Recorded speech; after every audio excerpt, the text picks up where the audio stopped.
ನಮಸ್ಕಾರ. ವೇದಿಕೆ ಮೇಲೆ ಆಸೀನರಾಗಿರ್ತಕ್ಕಂಥ ಎಲ್ಲ ಗಣ್ಯರೇ ಹಾಗೂ ಎಲ್ಲ ಸಂಘ ಸಂಸ್ಥೆಗಳ ಪದಾಧಿಕಾರಿಗಳೇ ಹಾಗೂ ನಮ್ಮ ರೆಡ್ ರಿಬ್ಬನ್ ಸಂಚಾಲಕರುಗಳು ಹಾಗೂ ಇಲ್ಲಿ ನೆರೆದಿರ್ತಕ್ಕಂಥ ನನ್ನ ನೆಚ್ಚಿನ ವಿದ್ಯಾರ್ಥಿ ವೃಂದದವರೇ, ಇವತ್ತು ಸ್ವಲ್ಪ ಬದಲಾವಣೆ ಆಯಿತು. ಪ್ರತಿ ವರ್ಷವೂ ನಮ್ಮ ಹಾಸ್ಪಿಟ್ಲ್ ಮುಂಭಾಗದಲ್ಲಿ ತಾವೆಲ್ಲ ಒಗ್ಗೂಡಿಸಿ ಬಂದು ಜಾಥಾ ಕಾರ್ಯಕ್ರಮವನ್ನು ಮಾಡ್ತಾ ಇದ್ವಿ. ಇವತ್ತು ಮಳೆ ಹಿನ್ನೆಲೆಯಲ್ಲಿ ಸ್ವಲ್ಪ ಬದಲಾವಣೆಯಾಗಿ ತಮಗೆಲ್ಲ ಆಸನದ ವ್ಯವಸ್ಥೆ ಆಗಿಲ್ಲ.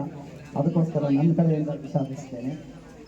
ಮತ್ತೊಮ್ಮೆ ಈಗ ಎಲ್ಲ ಸಂಘಟನೆಗಳು ಹಾಗೂ ಸಂಘ ಸಂಸ್ಥೆಗಳು ಇದುವರೆಗೆ ಎಷ್ಟು ಕೆಲಸವನ್ನು ಮಾಡಿ ಅಂದರೆ ನಮ್ಮ ಏಡ್ಸ್ ನಿಯಂತ್ರಣ ಕಾರ್ಯಕ್ರಮದಲ್ಲಿ ಈ ಅಂಕಿಅಂಶಗಳನ್ನು ನಾನು ಹೇಳ್ತಾ ಹೋಗ್ತೀನಿ, ಅವಾಗ ನಿಮಗೆ ಗೊತ್ತಾಗ್ತದೆ. ಮೊದಲನೇದಾಗಿ ಫಸ್ಟ್ ಏಡ್ಸ್ ಕೇಸ್ ಡಯಾಗ್ನೋಸ್ ಆಗಿದ್ದು ಅಮೇರಿಕಾದ. ಅದಾದ ನಂತರ ನಮ್ಮ ಇಂಡಿಯಾದಲ್ಲಿ ಮೊದಲನೇ ಕೇಸು ರಿಪೋರ್ಟ್ ಆಗಿದ್ದು ತಮಿಳುನಾಡಿನಲ್ಲಿ 1986ನೇ ಇಸ್ವಿನಲ್ಲಿ. ಅದು ಏನು ಕಮರ್ಷಿಯಲ್ ಸೆಕ್ಸ್ ವರ್ಕರ್ ಅವ್ರನ್ನ ಪರೀಕ್ಷಿಸಲ್ಪಟ್ಟಾಗ ಏಡ್ಸ್ ಅನ್ನು ದೃಢಪಡ್ತು. ಬಟ್ ವೈರಸ್ ಕಂಡುಹಿಡಿದಿದ್ದು ಒಬ್ಬ ಫ್ರೆಂಚ್ ವಿಜ್ಞಾನಿ. ಅದು 1983ರಲ್ಲಿ ಆ ವೈರಸ್ನ ಐಸೋಲೇಟ್ ಮಾಡಿ HIV ವೈರಸ್ ಅಂತ ಇಟ್ಟರು. ಅದಕ್ಕಿಂತ ಮುಂಚೆ ಬೇರೆ ಬೇರೆ ಹೆಸರುಗಳಿತ್ತು, ಹ್ಯೂಮನ್ ಲಿಂಫೋಡೆನೋಪತಿ ವೈರಸ್ ಅಂತ. ಯಾಕೆ ಅಂತಂದ್ರೆ ಇದೇನು ಮಾಡುತ್ತಪ್ಪ ವೈರಸ್ಸು, ನಮ್ಮ ಇಮ್ಯುನಿಟಿ ಅಂದರೆ ದೇಹದ ರೋಗ ನಿರೋಧಕ ಶಕ್ತಿಯನ್ನು ಕುಂದಿಸ್ತಕ್ಕಂಥದ್ದು ಕೆಲಸವನ್ನು ಮಾಡ್ತದೆ. ನಮ್ಮಲ್ಲಿ ಎಲ್ಲರಿಗೂ ಇಮ್ಯುನಿಟಿ ಪವರ್ ಇರ್ತದೆ, ಇಮ್ಯೂನ್ ಸಿಸ್ಟಮ್ ಅಂತ ಇರ್ತದೆ. ಆ ಇಮ್ಯೂನ್ ಸಿಸ್ಟಮ್ ಮೇಲೆ ಆ್ಯಕ್ಟ್ ಮಾಡೋದ್ರಿಂದ ಈ ವೈರಸ್ಸು ನಮ್ಮ ದೇಹದಲ್ಲಿ ಅನೇಕ ಬದಲಾವಣೆಗಳು ಉಂಟಾಗ್ತವೆ. ಹಾಗಾಗಿ ಏನಾಗುತ್ತಪ್ಪ ಅಂತಂದರೆ ರೋಗ ನಿರೋಧಕ ಶಕ್ತಿ ಇಲ್ಲ ಅಂದಾಗ ಅವನು ಬೇರೆ ಬೇರೆ ಕಾಯಿಲೆಗಳಿಗೆ ತುತ್ತಾಗಿ ಸಾವನ್ನು ಸಂಭವಿಸ್ತಾನೆ. ಈಗಾಗಲೇ ತಾವೆಲ್ಲ ನೋಡಿರಬೇಕು, ಏಡ್ಸ್ ಪೇಷಂಟು ಬಹಳ ಅಪರೂಪ, ಎಲ್ಲೂ ನೀವು ನೋಡಿಲ್ಲ. ಏಡ್ಸ್ ಪೇಷಂಟ್ ನೋಡಿಲ್ಲ. ಏಡ್ಸ್ ಅಂದರೆ ಎಲ್ಲ ಸಿಂಪ್ಟಮ್ಸ್ ಎಲ್ಲ ಅವನು ಕೊನೆಯ ಸ್ಟೇಜಲ್ಲಿ ಬರ್ತಕ್ಕಂಥದ್ದು ಏಡ್ಸ್ ರೋಗಿ ಅಂತ. ಅಂದರೆ ಸಣ್ಣಗಿರ್ತಾರೆ, ಅವೆಲ್ಲ ನೋಡಿದ್ರೆ ಗೊತ್ತಾಗ್ತದೆ, ನಿಮ್ಗೆ ನೋಡಲಿಕ್ಕೆ ಸಿಗೋದು ಇಲ್ಲ. ಯಾಕೆ ನಾವು ಓದಬೇಕಾದ್ರೆ ನಾವು ಒಂದೊಂದೆರಡು ಕೇಸ್ ನೋಡಿದ್ವಿ. ಅವಾಗ ಹತ್ರ ಹೋಗ್ಲಿಕ್ಕೆ ಭಯ ಪರಿಸ್ಥಿತಿ ಇತ್ತು. ಅವನು ಏಡ್ಸ್ ಪೇಷಂಟ್ ಅಂತಂದ್ರೆ ದೂರ ಇಡ್ತಿದ್ವಿ. ಈಗ ಆ ಪರಿಸ್ಥಿತಿ ಇಲ್ಲ. ಎಲ್ಲರೂ ಸಮಾನರು, ಸಮಾನತೆ ಇದೆ. ಅದರಲ್ಲಿ ಕಾನೂನು ಚೌಕಟ್ಟಿನಲ್ಲಿ ಏಡ್ಸ್ ರೋಗಿ ಮತ್ತೆ HIV ಪಾಸಿಟಿವ್, ಏಡ್ಸ್ ಅಂತಲ್ಲ HIV ಪಾಸಿಟಿವ್ ಇರ್ತಕ್ಕಂಥ ರೋಗಿಗಳಿಗೆ ಹಾಗೂ ಸಂಬಂಧಿಕರಿಗೆ ಕಾನೂನು ಚೌಕಟ್ಟಿನಲ್ಲಿ ಅವಕಾಶ ಇದೆ ಇವಾಗ. ಸೊ ಅವರಿಗೂ ನಮ್ಮ ಎಲ್ಲರೂ ಸಮಾನತೆ ಹಕ್ಕನ್ನು ಕೊಡಬೇಕು.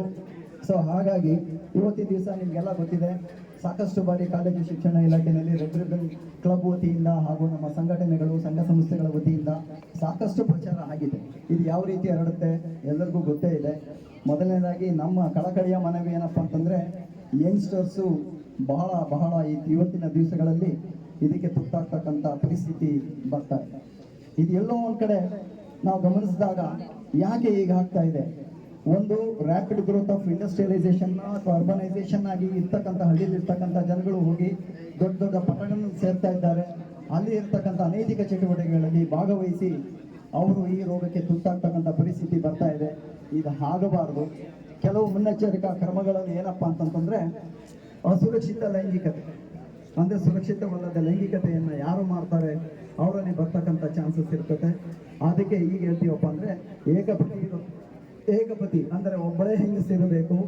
ಅನೇಕ ಸಂಬಂಧಗಳು ಅನೈತಿಕ ಸಂಬಂಧಗಳಿಗೆ ತಡೆ ಮಾಡಿಕೊಡಬಾರದು ಮೊದಲನೇದಾಗಿ. ಇನ್ನೊಂದೇನಪ್ಪ ಅಂತಂದರೆ, ನಾನು ಈಗಾಗಲೇ ಹೇಳ್ತಾ ಬಂದೆ, ಯಂಗ್ಸ್ಟರ್ಸು ಏನಕ್ಕೆ ಮಾದಕ ವಸ್ತುಗಳಿಗೆ ಬಲಿಯಾಗ್ತಾ ಇದ್ದಾರೆ. ಮಾದಕ ವಸ್ತುಗಳನ್ನ ಇಂಜೆಕ್ಷನ್ ತಗೊಳ್ಳೋ ಮುಖಾಂತರ ಅವರವರೇ ಚುಚ್ಕೊಳ್ಳೋದು, ಸಂಸ್ಕರಿಸಿದ ಅಲ್ಲದೆ ಇರ್ತಕ್ಕಂಥ ಸಿರಿಂಜಿನ ಯೂಸ್ ಮಾಡ್ತಾರೆ. ಈಗ ಹಿಂದೆ ಗ್ಲಾಸ್ ಸಿರಿಂಜ್ಗಳಿತ್ತು. ನಾವು ಪ್ರಾಕ್ಟೀಸ್ ಶುರು ಮಾಡಿದಾಗ ಗ್ಲಾಸ್ ಸಿರಿಂಜ್ಗಳನ್ನ ಬಾಯಿಲ್ ಮಾಡಿ ಕೊಡ್ತಾ ಇದ್ವಿ. ಹೊಟ್ಟೋಯ್ತದು ಹಿಂದೆ, ತುಂಬ ವರ್ಷಗಳ ಹಿಂದೆ. ಸೊ ಅದು ಈಗಿಲ್ಲ. ಎಲ್ಲರಿಗೂ ಒಂದು ಸೂಜಿ, ಒಂದು ನೀರು, ಡಿಸ್ಕಾರ್ಡ್. ಅದು ಡಿಸ್ಪೋಸಬಲ್ ಹೆಂಗಿದೆಯಪ್ಪ ಅಂತಂದ್ರೆ ಅದಕ್ಕೆ ಅನೇಕ ವಿಧಾನಗಳಿದ್ದಾವೆ. ಬಯೋಮೆಡಿಕಲ್ ವೇಸ್ಟ್ ಮ್ಯಾನೇಜ್ಮೆಂಟ್ ಪ್ರಕಾರನೇ ನಾವು ಸಂಸ್ಕರಿಸಿ ಅದನ್ನು ವಿಂಗಡಣೆ ಮಾಡಿ ಕೊಡ್ತಾ ಇದ್ದೀವಿ.